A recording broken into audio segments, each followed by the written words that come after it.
Capítulo 5, nós vamos estar lendo o verso de número 8. Olha o que diz: sede sóbrios e vigiai, porque o diabo, vosso adversário, anda em derredor, bramando como leão, buscando a quem possa tragar. Queridos, olhem bem para mim. Baixa um pouco esse fundo para mim, está muito alto isso. Nós estamos em uma batalha espiritual. Falar que nós estamos em uma batalha espiritual não é uma novidade. Porque todos vocês que já aceitaram a Jesus, vocês que são batizados em águas, você que tem comunhão com Deus, que tem intimidade com Deus, você sente literalmente as influências do mundo espiritual. Porque tem muitas coisas que não têm explicações naturais. Às vezes você sente a pressão espiritual até na sua vida, em uma mudança tão repentina no seu humor, problemas que assolam a sua saúde, e você não consegue encontrar os motivos, as raízes, por que isso acontece? Enquanto eu estou falando isso, eu me lembro que eu estava na igreja na época. Eu pastoreava uma igreja pequena, e era um dia de quarta-feira, porque nas quartas-feiras nós fazíamos orações muito forte para realização de propósitos impossíveis. E lembro como hoje que naquele dia eu havia entrado no templo às 6 da manhã. E eu orei das 6 da manhã até às 18 horas, orando sozinho, clamando, buscando. Lembro-me como hoje, quando chegou na igreja uma moça, e ela veio acompanhada de toda a sua família. Quando chegaram na igreja, Deus liberou uma palavra profética na direção daquela família, e Deus disse que aquela noite era uma noite de cura para toda aquela família e exclusivamente para a vida daquela moça. Quando terminou o culto, eu, como sempre, parei na porta da igreja para me despedir das pessoas. E eu perguntei para aquela família como eles chegaram até a nossa igreja. E o líder da família, o pai, ele disse o seguinte: pastor, essa minha filha, ela sofre de uma anemia terrível. E o médico que está tratando ela já há alguns anos, ele disse para nós essa semana, disse: olha, é melhor você buscar a Deus, porque nós não conseguimos entender essa situação. É para você ver que até a medicina tem consciência de que há um mundo espiritual. E vejamos o que a Bíblia fala acerca do mundo espiritual. Basta você lembrar que a Bíblia ensina em primeira carta de Paulo aos Tessalonicenses, no capítulo 5, e o verso 23, que nós somos constituídos de espírito, alma e corpo. Na verdade, você é mais invisível do que visível.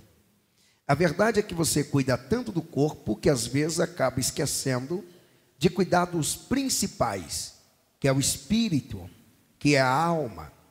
E falando sobre o mundo espiritual, precisamos entender que há um reino chamado reino das trevas, que é o reino da escuridão. Não é à toa que até o conceito religioso do reino das trevas chama-se ocultismo. Por que ocultismo?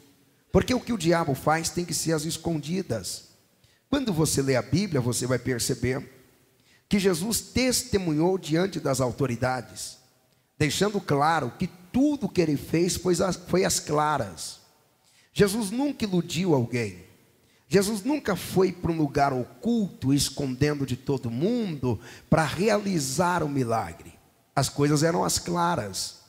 O reino das trevas tem que ser assim, aonde ninguém perceba quais são as artimanhas e as estratégias que o diabo está usando para destruir a vida de alguém.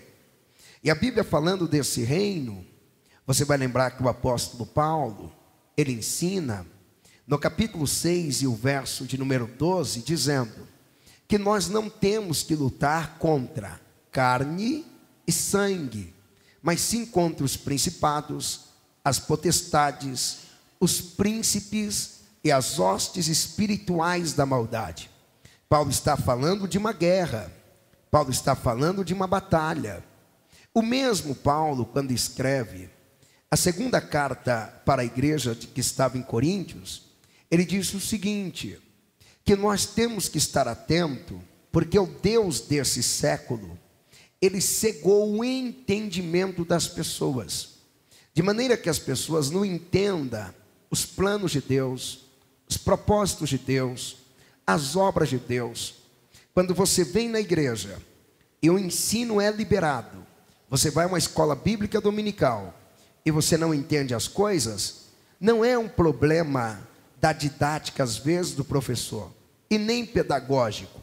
Muitas vezes são demônios que estão cegando o seu entendimento, para que você não entenda a verdade de Deus, a verdade da sua palavra.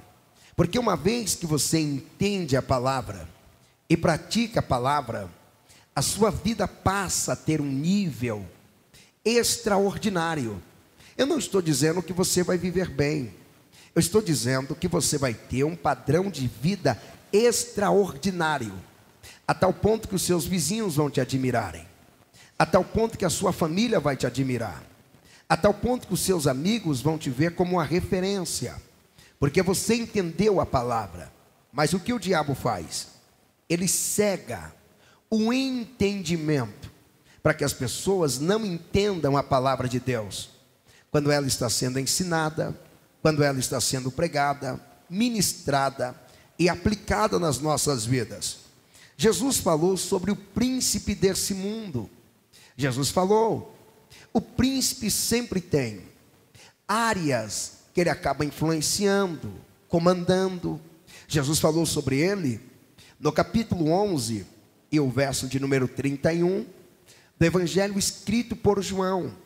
Quando você lê a Bíblia acerca da guerra que nós estamos travando, você vai lembrar que o próprio Jesus, ele disse no evangelho escrito por Lucas, no capítulo 10 e o verso 19, olha o que ele diz: eu vi Satanás cair do céu como um raio, mas como nós estamos em guerra, ele disse, mas eis que eu vos dou poder. Eu vos dou poder para quê? Para que você possa pisar sobre serpentes. Alguém entendeu? Por isso está glorificando. Sobre escorpiões, tem mais alguém me entendendo? E sobre toda a força do inimigo, e nada vos fará dano algum. Você pode levantar a mão para receber o que eu vou ministrar? Deus já garantiu vitória nessa guerra. Não tenha medo do inimigo e nem medo do diabo, porque a vitória é da igreja. A vitória já é nossa. Quando nós lemos a Bíblia Sagrada acerca da batalha espiritual, nós encontramos vários homens de Deus falando dessa batalha. E quando chega nas cartas do apóstolo Pedro, porque Pedro tem uma participação extraordinária nos livros da Bíblia, é ele quem influencia todo o evangelho escrito por Marcos, porque Marcos era um obreiro que trabalhava com Pedro, e ele escrevendo a carta, ele já tinha tido algumas experiências amargas com o reino das trevas. É só você lembrar que em Cesareia de Filipe, o diabo estava influenciando a sua mente. E lembra que Jesus disse o quê? Para trás de mim, Satanás. Pedro já sabia dessa batalha. No capítulo de número 5 da primeira carta escrita por Pedro, ele está admoestando o corpo de doutrina da igreja, aliás, o corpo de líderes da igreja. Ele fala dos anciãos, ele dá advertências e exortações para os jovens, mas ele faz questão de deixar algo. Ele está deixando claro que nós estamos em uma guerra, mas não é nenhuma guerra qualquer. Nós não estamos em uma guerra com o inimigo bobinho, vacilão, otário, despercebido. Nós não estamos em uma guerra qualquer. Nós estamos em uma guerra onde o nosso adversário, ele ruge, ele usa as estratégias do leão. Eu sei que falar de leão não é difícil para nós, principalmente aqui no Ocidente, visto que o Ocidente não tem o leão, esse animal, esse felino, que ele é nativo da África e da Ásia. É nessas regiões que mais se encontra leões, e atualmente a África é o continente que mais tem, e eles estão em extinção. Quando você estuda sobre o leão, há documentários, tem tantas coisas que você pode captar, que você pode aprender, que você pode entender. Você vai entender alguns segredos que o leão utiliza, mesmo não sendo ele o maior de todos os mamíferos, mesmo não sendo ele o maior de todos os felinos, ele é considerado o rei da selva, ele é considerado quem manda. Como ele não tendo tamanho, ele manda, ele influencia, ele espalha o terror, ele destrói as suas presas, é pelas estratégias que ele usa. E Pedro está dizendo que o diabo, ele usa estratégias semelhantes. Como é que o leão age? Como é que o leão vive? Primeiro, o leão vive em grupo. E você pode perceber que o diabo sempre se manifesta e não é sozinho. Ele vem acompanhado com humanos que ele influencia. Muitas vezes ele vem acompanhado por mais legiões que lhe seguem. São muitos demônios. O leão geralmente vive em grupo, que varia de 5 a 40, sendo a maioria as leoas. A velocidade do leão não é das maiores. É por isso que ele tem que ter muita estratégia. Sua velocidade varia a máxima de 55 km por hora, podendo estender aos 80 km por hora no pico da sua velocidade. Quando você estuda sobre o leão, você vai entender que outra característica que ele tem, Pedro diz que ele anda rugindo. O rugido do leão, segundo os especialistas e quem observa o comportamento desses animais, ele pode ser ouvido a 9 quilômetros de distância. Quem entende quilometragem já começa a fazer o cálculo. Mas não estamos falando de 9 quilômetros que você mede pelo carro. Porque o carro, medindo 9 quilômetros, tem as curvas, tem os obstáculos que vão contornando. São 9 quilômetros em área livre. Isso vai muito longe, tornando esse animal portador de um rugido que mais gera medo e pavor. Quando os outros animais ouvem o rugido do leão, eles entram em pânico, eles ficam com medo, assustado.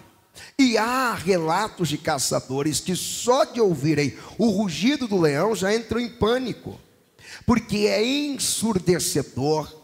O rugido dele gera arrepios e medos em muitas pessoas, e até mesmo os animais quando ouvem. E ele tem a sua estratégia. Então Pedro, ele olha para a estratégia que o diabo usa.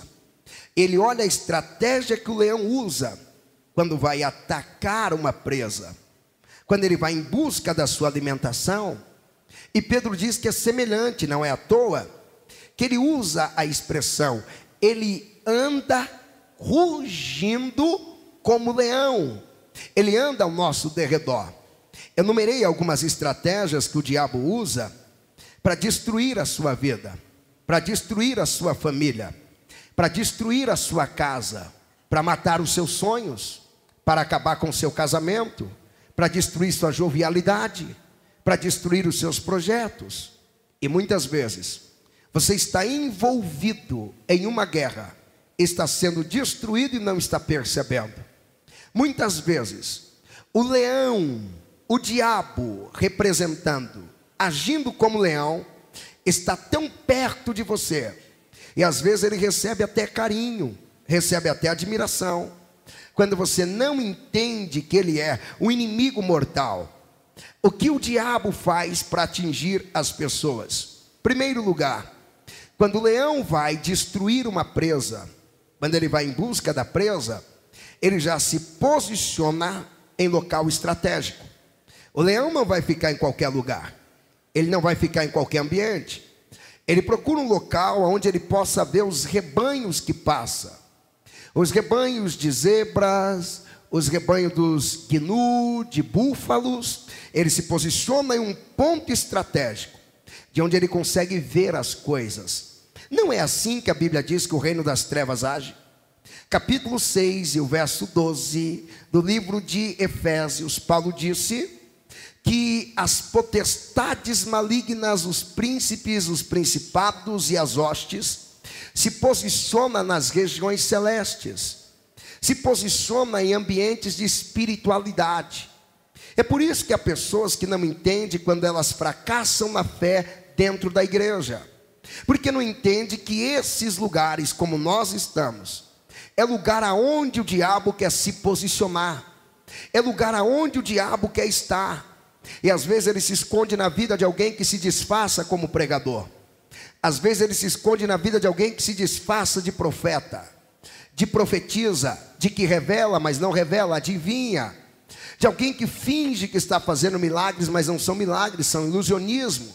Porque ele quer se posicionar em um local estratégico. Pasme, mas quando você lê a Bíblia, você vai entender que o diabo, ele sempre foi em busca de território. Você vai perceber isso na Bíblia, porque o leão também, ele não vive brigando por comida. Você não vai ler que o leão está disputando por alimentação. O leão, ele é territorial. Ele briga por território. Ele briga por governo. E o diabo também briga por isso. É por essa razão que o mesmo Paulo ensinando, ele diz: não dês lugar ao diabo. Não dê espaço para ele. Não dê território para ele. Ele está querendo um espaço na sua casa. Ele está querendo um espaço na sua mente. Ele está querendo um espaço na sua espiritualidade. Ele está querendo um espaço no seu casamento. Então Paulo diz: não dê lugar. Ele gosta de território. Ele gosta de reinar sobre territórios, dominar territórios. E sempre ele vai se colocar em um local estratégico. Você vai lembrar que na equipe de Jesus, o diabo achou um lugar no coração de Judas. Está escrito no evangelho escrito por João, no capítulo 13 e o verso 2: e acabada a ceia, tendo já o diabo colocado aonde? No coração de Judas Iscariote, que o traísse. O diabo achou um espaço no coração dele, e ali ele investiu. O diabo sempre vai procurar um lugar estratégico, aonde ele possa estar. Talvez na sua casa o diabo achou um espaço na vida do seu filho. Talvez lá ele achou um espaço na vida da sua esposa. Talvez ele achou um espaço na vida de um primo, que quando ele chega na sua casa, você já sabe, é uma presença maligna que vem com ele. Mas como já sabe que você não vai fechar a porta para o primo, porque é amigo, é colega, então o diabo se colocando em um local estratégico, em um posicionamento estratégico, ele entra, ele se infiltra, ele tem oportunidade. Quando você lê a Bíblia, no Gênesis, você vai ver que a serpente estava próxima da árvore proibida. Ela já se colocou no local estratégico. É aqui, porque o proibido atrai, o proibido chama, o proibido instiga, o proibido desperta a curiosidade. O proibido mexe com as reações químicas do corpo. O proibido aguça os sentidos. O proibido faz os olhos brilharem. O proibido faz os ouvidos se despertarem para ouvir os mínimos contatos, os mínimos ruídos. Aonde a serpente estava, ao lado, quando Eva está passando, é ali no local estratégico que trava o diálogo. Então quando Pedro diz vigiai, ele anda como leão, é que ele está buscando o local estratégico, para que possa destruir aquilo que você construiu com tanto esforço, para que possa destruir aquilo que você construiu debaixo de muita oração, para que possa destruir aquilo que você construiu buscando muito a Deus, vigiando, clamando, intercedendo, economizando, investindo. Mas esta noite Deus nos trouxe. Sabe por que Deus nos trouxe aqui? Porque Deus está nos revestindo de armaduras espirituais. Tem gente que levantou a mão e está adorando porque já está recebendo. Deus está revestindo você de armadura.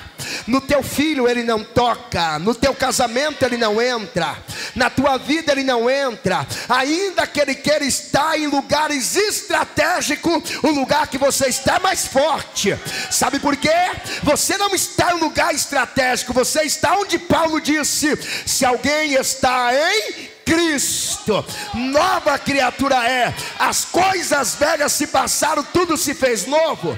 Se alguém que está em Cristo, se alguém que está em Cristo está me ouvindo, levanta a mão esquerda, levanta a direita, deu glória da derrota do diabo e da conquista da sua vitória.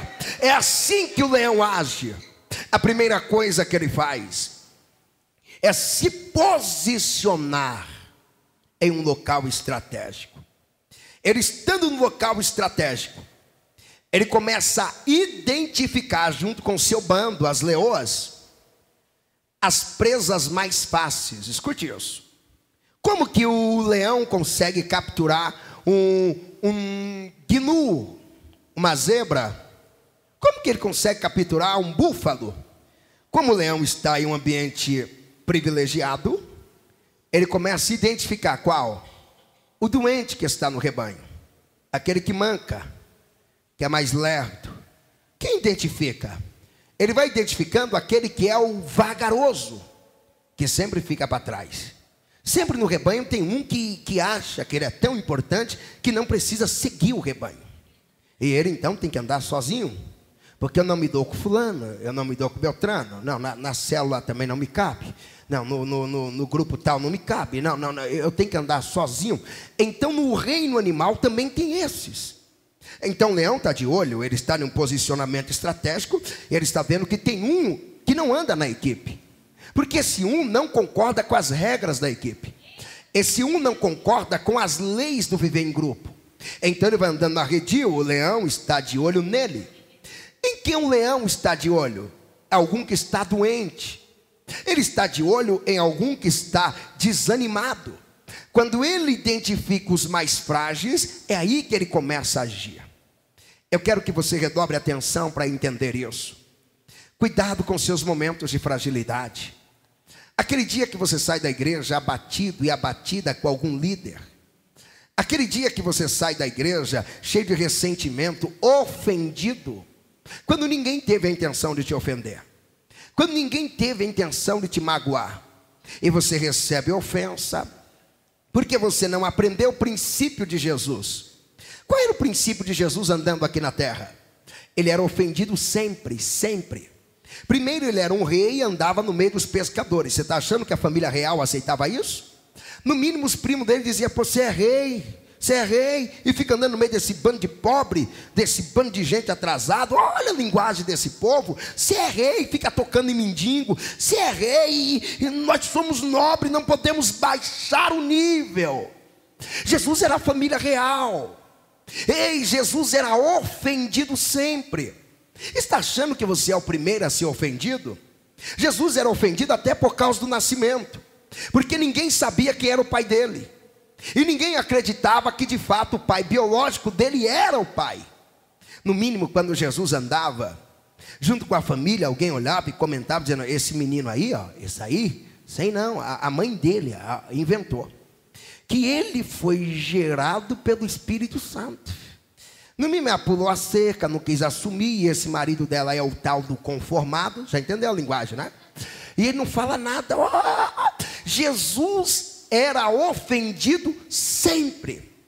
Quando ele curava alguém, dizia que ele tinha demônio. Quando ele estava tranquilo pregando, dizia que ele era impostor, que ele era mentiroso. Por que você nunca leu que Jesus, ele se recuou e se isolou em algum lugar para chorar, sendo ofendido? Por que você nunca leu que Jesus ouvia palavras duras e ele ia para o monte e chegava no monte e ficava chorando em pânico? É porque ele aprendeu o segredo. Hebreus capítulo 12, o verso 2. olhando para Jesus, o autor e o consumador da nossa fé, o qual pelo gozo que estava proposto, suportou a cruz, desprezando a afronta. Ele não interiorizava, ele não anotava num diário de afronta. Você tem que rasgar essa desgraça, você tem que rasgar esse negócio. Não tem que ter diário de afronta, tem que ter diário da bênção de Deus na sua vida. Tem que ter diário das profecias que se cumprem na tua vida e no teu ministério, aquelas que vão cumprir. Não é diário de afronta. A Bíblia diz que Jesus desprezou a afronta, ou seja, afrontaram ele tô pouco me lixando para essa turma, tô nem aí. Afrontava ele, eu já sei o que é isso, eu sei, é porque eu ando sobre as águas mesmo, eu sei, é porque a unção de Deus está na minha vida. Está achando que eu vou deixar de dormir ou de me alimentar porque eu estou sendo afrontado? Não, eu desprezo a afronta e ela não desce para minha alma. Ei, que tal você desprezar toda afronta e entender que a verdade que Deus disse é maior do que o que te disseram por aí? Que tal fazer isso hoje? Levanta o dedo bem alto, bem alto. Aponta para pelo menos 2 pessoas e diga: nenhuma afronta vai descer ao teu coração. Hoje você despreza, hoje você joga fora. Tem alguém me ouvindo para dar o glória da vitória? Que acredita e recebe a palavra, lendo, você vai entender que você tem que tomar cuidado quando você está ofendido, cuidado quando você está desanimado, porque você desanima e o diabo fica de olho. Você desanima e ele está andando ao teu redor, ele já vai comunicando com o outro: desanimou, é agora, hein? É agora, o ponto fraco dele é a prostituição. Desanimou, é agora, hein? Ponto fraco dele é a droga. Desanimou, hein? É agora. Ponto fraco dele é o crime, vamos investir. Desanimou, o ponto fraco dele é o forró, é o ralabucho. Desanimou, hein? Já sei qual é o ponto fraco dela, é piriguete. Mostra para ela um shortinho. Desanimou, invista que ela vai cair, mas aqui você não desanima. Jesus ensinou: no mundo tereis aflições, mas não desanima, tem de bom ânimo, eu venci o mundo.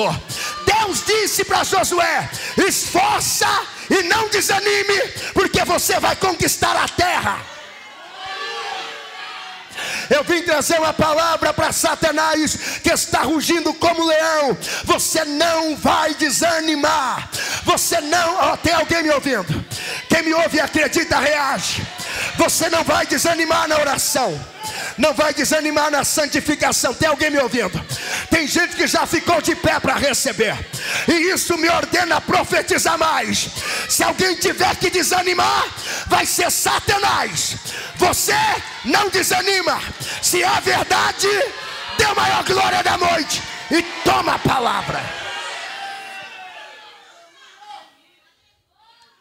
Ele identifica os frágeis. Quem está desanimado no ministério? Quem está cantando desanimado? Quem está evangelizando, dando folhetinho com cara de que precisa receber? Ele identifica. Quem que para levantar a mão? Ele identifica. Quem vai dando a hora do culto e vai enrolando em casa? Não, esperar mais um comercial. Não, só esperar mais essa série. Ele identifica e diz: ele está mais animado para o filme do que para o reino. Olha aí, investe nele. Escute isso. Tem alguém investindo no seu desânimo e você não percebe. Tem alguém investindo nessa sua ofensa. Está ofendidinho e tem alguém investindo e você não percebe. Tem alguém investindo porque você assistiu a televisão e um pastor falou não sei o quê. Olha, isso é coisa que crente fala, por isso que eu não vou para a igreja. Tem alguém investindo aí. O leão, ele procura identificar os animais que estão no rebanho, mas estão fragilizados, estão doentes. Depois que ele identifica, qual é a terceira estratégia dele? Cerca o rebanho todo. Se espalham as leoas e cercam, e rodeia o rebanho. Ele está cercando com o quê? Com propósito. Quando os animais percebem que os leões estão vindo, dá um pânico. Sai animal correndo para tudo que é direção. Vira uma loucura. E é no meio dessa loucura que ele consegue ter a sua vitória. Ele quer provocar o pânico. Às vezes você não entende que muitos pânicos que acontecem na sua vida são intencionais do reino das trevas. Às vezes você não entende que aquela briga de casal é tudo que o diabo está querendo. Ele já cercou, mas ele já entendeu, tem que provocar o pânico nesse casamento. Eu só vou conseguir destruir a família se eu provocar o pânico. Eu tenho que provocar o pânico nessa unidade. Você já percebeu como o diabo faz com igrejas? Às vezes uma palavrinha tão pequenininha, que não era para causar nada, vezes nada, elevado a nada, consegue ter um impacto muito grande. O pânico é estabelecido. Cadê o povo da célula? Se foi. O pânico é estabelecido. Cadê os obreiros que estavam no altar da igreja ou a serviço do ministério? Se foram. O pânico é estabelecido. E aí, quando o filho vê o pânico em casa, o pai gritando com a mãe loucamente, a mãe xingando o pai, aquela confusão louca, é nessa hora que o diabo já semeia. Olha o pânico. Não casa, casamento é uma instituição falida. É aí que ele investe. Você pode lembrar que você que tem medo de casar, você tem medo por quê? Porque você lembra que o diabo levou o pânico para a sua família, e no pânico que ele levou, você diz, não pastor, só prejudicava meu pai e minha mãe, nada. Olha você cheio de medo, olha você cheio de traumas. Por quê? O pânico te atingiu. Depois que ele cerca o rebanho, identifica o fraco, aí ele isola. Você pode observar que toda a confusão que acontece, alguém fica isolado. Existe um filho na família que vai parar na casa da avó. Chega lá, a avó já está com a idade avançada. A avó não tem nem ideia para ficar batendo papo com o adolescente. É outro mundo. Esse adolescente vai ficando isolado no seu quarto, só na internet. Quando um dia o diabo diz, se corta, se mata. Ei, pode ser legal. Tem uma comunidade aí na internet que as pessoas estão fazendo. Observa que na igreja é a mesma coisa. Sempre que há uma rebelião na igreja, que um obreiro influente trai um pastor, existem pessoas que seguem ele, mas tem pessoas que não seguem ninguém, nem o pastor traído, nem o traidor, fica lá perdido ao léu, não sabe para onde ir, não sabe para onde vai, e é esse que o diabo isola, e é esse que traga, que destrói.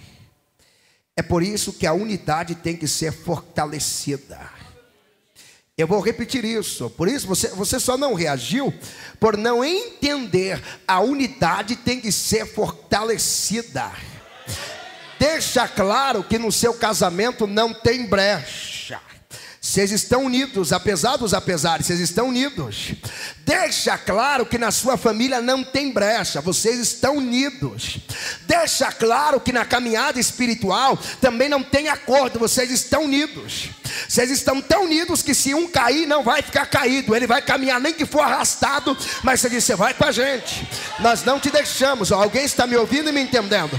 Nós não te largamos, porque se nós te largar, o leão te traga. Se nós te largar, o inimigo te mata. Nós não vamos te deixar, porque unidos somos mais fortes. Unidos venceremos. Tem alguém me ouvindo para receber isso? Tem alguém acreditando? Oh glória. Olhe para mim que eu vou encerrar agora. O diabo isola, trazendo um sentimento de culpa. Ele isola, trazendo a crise. Ele isola, trazendo o sentimento do abandono, da rejeição. É ali que ele traga. Você já viu aonde acontece o suicídio? Suicídio não acontece no meio da multidão. Você não descobre que a pessoa está lá dançando, de repente se matou, não. Geralmente é isolado, na maioria dos casos. É alguém que se isolou. É alguém que se isolou. Aí ele pensa que ele mesmo se isolou, mas não é. É alguém que o leão conseguiu isolar. O diabo conseguiu isolar.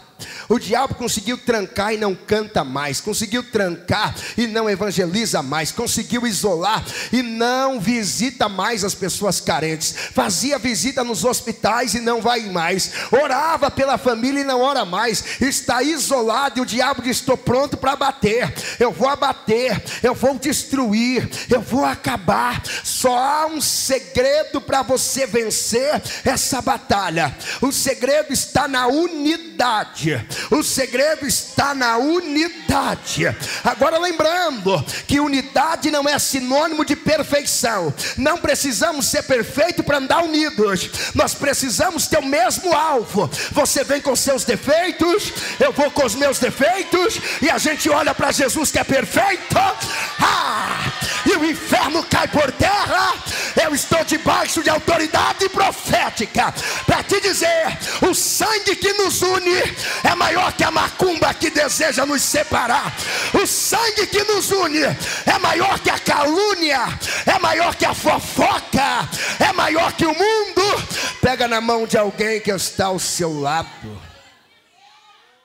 Halamashura balacere bihai. Pega, porque tem glória de Deus aí. Só em você dar as mãos já tem glória. Olha o som de adoração da Igreja Unida. Não precisamos ter a mesma placa para ter unidade. Não precisamos ter a mesma convenção. Nós precisamos é ter a mesma palavra, o mesmo sangue, a mesma graça. Se tem alguém me ouvindo, erga a mão desse guerreiro do teu lado. Abre a boca e glorifica por um minuto.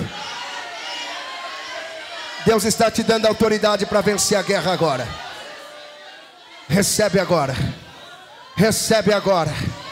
Recebe agora. Recebe agora. Halabarassuri kalamanterei. Quem é batizado com o Espírito Santo, ora em línguas. Eu vou te dar um minuto para orar em línguas. Não ora em português. Avisa para Satanás que ele já perdeu na tua vida.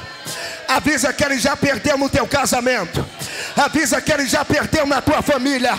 Avisa que ele já perdeu no teu namoro. Deixa claro: no meu ministério perdeu. A vitória é da igreja.